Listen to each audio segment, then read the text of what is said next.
But ಎಲ್ಲ ಇದ್ರೂ ನಾವು ಹೋಗಿ ರೀಚ್ ಆಗೋವರೆಗೂ ನಮಗೆ ಆ ಒಂದು ಇದೇ ಇರಲಿಲ್ಲ ನನಗೂ. ಇನ್ನು ಏನಾಗುತ್ತೋ ಅನ್ನೋ ಗೊತ್ತಿಲ್ಲ, ಯಾಕಂದರೆ ಆ ಥರ ಫೇಲ್ ಆಗ್ಬಿಟ್ಟಿತ್ತಲ್ಲ 5-6 ಸರಿ.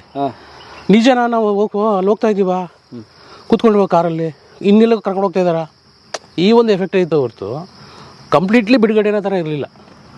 ಬಟ್ ಅವ್ನು ಹೇಳಿದ್ದೆ ಬಿಡುಗಡೆ ಅಂತ ಹೇಳಿದ್ದು, ಅದು ಮನಸ್ಸಲ್ಲಿತ್ತು. ಯಾಕೆಂದರೆ ಅವತ್ತೆಲ್ಲ ಒಂಥರ ಇದು ಮಾತಾಡಿ ನೆಡುಮಾರನ ಜೊತೆಗಿದ್ದಾರೆ, ಇಲ್ಲ ಮುಗೀತು ನಿಮ್ದು ಏನು ತೊಂದರೆ ಇಲ್ಲ ಅಂತ ಅವ್ರು ಧೈರ್ಯವಾಗಿ ಹೇಳಿದ್ರು. ಇಲ್ಲೇ ಕೂತಿದ್ದೀರಿ ಎಲ್ಲರೂ ವೀರಪ್ಪನ್ ಸೇತುಕುಳಿ ಗೋವಿಂದ ಅಣ್ಣವರು, ನೀವು, ನೆಡುಮಾರನು, ಇನ್ನೊಬ್ಬ ಹೊಳತೂರು ಮಣಿ, ಮತ್ತೆ ಇನ್ನೂ 5-6 ಜನ ಅವ್ರ ಜೊತೆ ಎಲ್ಲ ಬಂದಿದ್ರು ಸಂಗಡಿಗರು. ಒಂದು 10-12 ಜನ ಇದ್ರು ಇಲ್ಲೇ. 10 ಮೆಂಬರ್ಸ್ ಇದ್ವಿ ಎಲ್ಲ.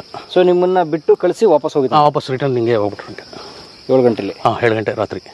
ಟಾರ್ಚ್ ಎಲ್ಲ ವ್ಯವಸ್ಥೆ ಇರುತ್ತೆ? ಎಲ್ಲ ಇರ್ತಿತ್ತು ಅವ್ರ ಹತ್ರ. ಟಾರ್ಚು ವಿತ್ ಬ್ಯಾಟ್ರಿ, ಗನ್ನು ಮತ್ತು ಟಾರ್ಚು ಎನಿ ಟೈಮ್ ಅವ್ರ ಜೊತೆಗೆ ಇರಬೇಕು. ಅದೇ ಅವರ ಜೀವರಕ್ಷಕ. ಹೌದು. ಯಾವತ್ತೂ ಎದುರಿಲ್ಲ ಅವರು. ಆ ಎದುರದೇ ಇರತಕ್ಕಂಥ ಡಬಲ್ ಗುಂಡಿ ಅಂದರೆ ಅವರೆಲ್ಲ ನೋಡಿದ್ದೀನಿ. ಅದನ್ನು ಮುಂದೆ ತಿಳಿಸ್ತೀನಿ ಯಾವ ಥರ ಹೆಂಗೆ ಅವ್ರಿಗೆ ಮಾತಾಡ್ತಾ ಇದ್ರು ಅನ್ನೋದನ್ನ ವೀರಪ್ಪನ ಜೊತೆಗೆ. ಸರ್ ನನಗೆ ಇಲ್ಲಿ ಜಾಗಕ್ಕೆ ಬಂದಿದ್ದೆ ಒಂಥರ ಆಗ್ಬಿಡ್ತದೆ ಸರ್. ಯಾವತ್ತು ಬಂದಿಲ್ಲ, ಇದೇ ಫಸ್ಟ್ ಟೈಮ್. ಮತ್ತೆ ಅವತ್ತು ಆದ್ಮೇಲೆ ಬಂದಿಲ್ಲ. ಮುಂದೆ ಮಾತಾಡ್ತೀವಿ ಅನ್ನೋದು ಆ ಒಂದು ಭಯನೇ ಇತ್ತು.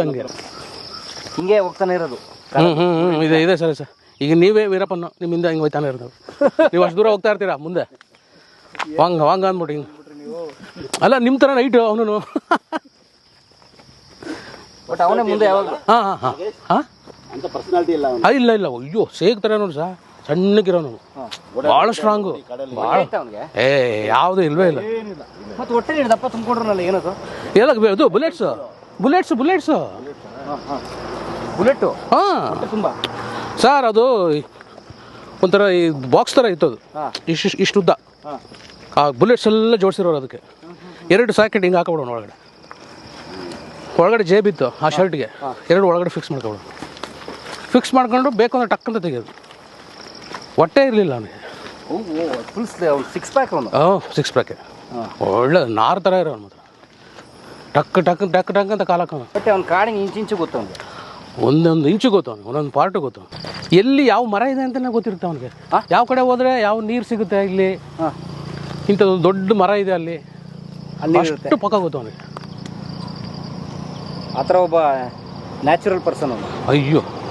ಮತ್ತು ಇಲ್ಲಿ ಈ ಕಡೆ ಹೋದರೆ SDF ಕ್ಯಾಂಪ್ ಇರ್ತದೆ, ಇಂಥ ಹಳ್ಳಿಗಳು ಸಿಗ್ತವೆ, ಪ್ರತಿಯೊಂದು ಗೊತ್ತು. ಇದು ಏನು ಅವ್ನಿಗೆ ಹೆಂಗಾಗಿದೆ ಅಂದರೆ ಒಳ್ಳೆ ರೂಟ್ ಅದು.